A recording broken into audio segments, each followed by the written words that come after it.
हमारे व्यूअर हैं, जो बच्चे हैं, जो युवा हैं, जो सुन रहे हैं, तो उनको आप छोटा सा क्या आप बताना चाहेंगे कि जो प्रयास कर रहे हैं? सबसे पहले मैं ये बताना चाहूँगा, जो आईएएस का जो आईएएस की जो स्टडी है वो बिल्कुल एक अलग थीम अलग है जी, और पीसीएस एक अलग बिल्कुल पूरा। पीसीएस में हिंदी पे फोकस है, हिंदी बेल्ट है, हिंदी का। उसको बनाने वाले जो पेपर हैं, मान ले वो अगर कोई प्रश्न भी बनेगा तो जो हमारी बोलचाल की जो सामान्य हिंदी में बनेगा, शुद्ध हिंदी में। लेकिन जो आईएएस है उसमें इंग्लिश पे फोकस है। आज भी हम मान लें बड़े ही हम हिंदी भाषी देश हैं, लेकिन उसके आप प्रश्न को उठा लीजिए, उसका प्रश्न ही जो हिंदी वाला प्रश्न है आईएएस का, वो आप पढ़ ही नहीं पाएंगे, आपकी समझ में नहीं आएगा, भले ही आप हिंदी बेल्ट के व्यक्ति हैं। अच्छा, वो इतना शुद्ध होगा? वो इतना शुद्ध होगा, उसमें बिल्कुल शुद्ध वर्तनी का इस्तेमाल होगा। पीसीएस में आप सामान्य पढ़ लेंगे, पीसीएस में हाई स्कोरिंग कर लेंगे आप। तो मैं ये सभी जो बच्चे हैं आज के, मैं सबसे ये कहना चाहूँगा कि पहले तो दोनों मतलब परीक्षाओं को अलग अलग लें। आईएएस की स्टडी अलग तरीके से होती है, पीसीएस की स्टडी अलग तरीके से होती है। आईएएस की जो पूरा जो विषय है, सिलेबस है, सिलेबस लीजिए, विषयों का सिलेबस लीजिए, सामान्य अध्ययन का सिलेबस लीजिए, और ये देखिए निबंध ऐसे वाला लीजिए पोर्शन एक। उसमें अब कुछ वो कर दिया है कि जैसे स्क्रीनिंग बेस एक पेपर और जोड़ दिया है, उसका लें। हमारे टाइम में तो ये नहीं था, अब उसको लागू कर दिया, आप बदलाव कर दिया है। तो स्टडी करते हुए आप ये देखिए कि कौन सा सब्जेक्ट है जिसकी हाई स्कोरिंग चल रही है। जैसे जिसमें गणित है, जैसे गणित में आप गणित में हल करेंगे तो 100 में से 100 आएंगे। 100 आएंगे, बिल्कुल। ऐसे ही मान तो 100 में 100 जाएंगे या 100 के 100 आएंगे। लेकिन इसमें मैं ये कहता हूँ कि गणित में आप बहुत अच्छे स्टूडेंट हैं, एक्स्ट्रा ऑर्डिनरी हैं, लेकिन आप ये मानिए कि आईएएस में आपको आईआईटीएन से फाइट करना पड़ेगा। आईआईटीएन आते हैं, वो आते हैं उसमें, सही बात है ना।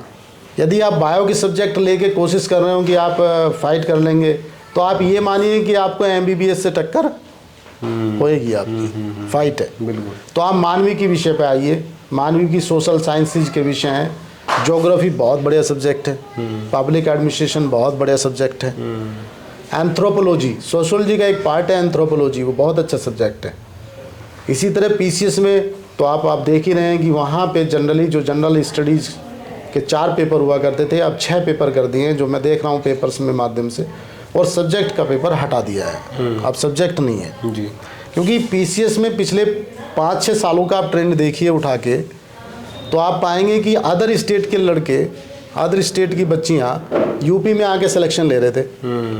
अभी पीछे जो टॉप 10 में थे 2 स्टूडेंट जो है आपके हरियाणा के थे। बेसिकली पीसीएस जो है ये इस राज्य केंद्रित परीक्षा है। हाँ, राज्य केंद्रित परीक्षा है। यानी पीसीएस में प्रदेश के बच्चों को वरीयता होनी चाहिए। बिल्कुल। जैसे आप चले जाओ, मैंने दिया राजस्थान एडमिनिस्ट्रेटिव सर्विस का एग्ज़ाम मैंने दिया था। हम वहाँ पे गए तो वहाँ के दो पेपर्स जो थे वहाँ की कल्चर के ऊपर थे, वहाँ की सभ्यता के ऊपर, वहाँ के ऊपर थे। हाँ। जो वहाँ का स्टूडेंट उसको अच्छी तरीके से वही कर सकता था, हम नहीं कर पाए, इसलिए हम आरएएस में नहीं हो पाएंगे। हम एमपी पीसीएस देने के लिए गए, मैंने एमपी पीसीएस मेंस दिया। अच्छा। मैं वहाँ गया तो वहाँ पे भी वहाँ की ओरिजिनल जो वहाँ की कल्चर है, वहाँ की राजनीतिक स्थिति है, वहाँ की उस पर उसने फोकस किया। लेकिन आप यूपी का उठा के देख लीजिए, यूपी का चाहे आपका महाराष्ट्र का दे ले, वो कर लेगा। जितने भी हिंदी भाषी स्टेट हैं सबके बच्चे आप यूपी का एग्जाम दे सकते हैं और क्रैक कर सकते हैं, और यहाँ एसडीएम और अच्छे पदों पर पा सकते हैं। जबकि आप जानते हैं यहाँ इतना 25 करोड़ लोगों का बहुत बड़ा राज्य स्टेट है, इतने स्टूडेंट्स हैं। इलाहाबाद में चले जाइए, गली गली में 4x4 5x6 के कमरों में बच्चे रह रहे हैं, कितना स्ट्रगल कर रहे हैं, गरीब बच्चे हैं सारे, जो केवल चावल और डीबीसी दाल भात चोखा खा के ही गुजारा कर रहे हैं। लेकिन वो सिलेक्शन नहीं ले रहे थे। तो उसको देखते हुए अब माननीय मुख्यमंत्री योगी आदित्यनाथ जी के द्वारा मैं इसमें श्रेय देना चाहूँगा सरकार को कि उन्होंने इसमें से सब्जेक्ट को हटाया है और दो पेपर यहाँ के संस्कृति के, यहाँ की सभ्यता के अवॉइड हो गए, इसमें डाल दिए हैं। इससे आने वाले समय में जो भी पीसीएस के बच्चे हैं उनको बहुत ज़्यादा फ़ायदा मैं इसमें कह सकता हूँ होने वाला है। 100% मानिए कि अब 95% बच्चे जो हैं यहाँ के सिलेक्शन लेंगे, प्रदेश के सिलेक्शन लेंगे, उत्तर प्रदेश के बच्चे सिलेक्शन इन सेवाओं में लेंगे, ऐसा मुझे पूरा इसमें मानना है। पीसीएस और आईएएस दोनों अलग रखिए, बिल्कुल एकदम अलग तरीके से सोचिए, दो परीक्षाएं अलग अलग तरीके से। पीसीएस में आप हिंदी भाषी हैं, हिंदी बेल्ट के, यूपी बोर्ड के, किसी भी बोर्ड के, सब चलेगा पीसीएस में। लेकिन आईएएस में आप बिना इंग्लिश के सफल होना आपके लिए पॉसिबल नहीं है, इसलिए आप इंग्लिश पर अपना फोकस करिए। अपने बच्चों को आईसीएसई, सीबीएसई बोर्ड के अच्छे स्कूलों में अपने बच्चों को पढ़ाइए। ऐसा नहीं मैं कहता कि बिल्कुल हिंदी भाषी जो है सिलेक्शन लेते ही नहीं है, आईएएस में लेते हैं, लेकिन उनका परसेंटेज आप देख लीजिए टोटल में। इस बार 800 लोगों में से मात्र 14 लोग जो हिंदी उसके थे वो हुए हैं, तो अपने आप में इसका परसेंटेज निकाल लीजिए। इसलिए बेहतरीन एजुकेशन आप लीजिए तो आप आईएएस में जाइए, बेहतरीन एजुकेशन हिंदी बेल्ट का है तो पीसीएस में जाइए। दोनों का बिल्कुल अलग अलग टारगेट बना के चलिए, दोनों को मिलाएंगे तो ना इधर के रहेंगे ना इधर के रहेंगे। दो नाव में कभी कोई सवार आदमी आज तक नहीं होता।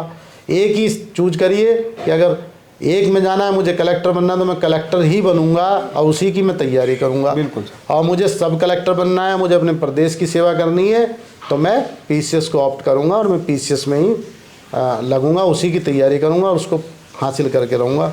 यही मैं आज आपके चैनल के माध्यम से बच्चों को कह देना चाहता हूँ।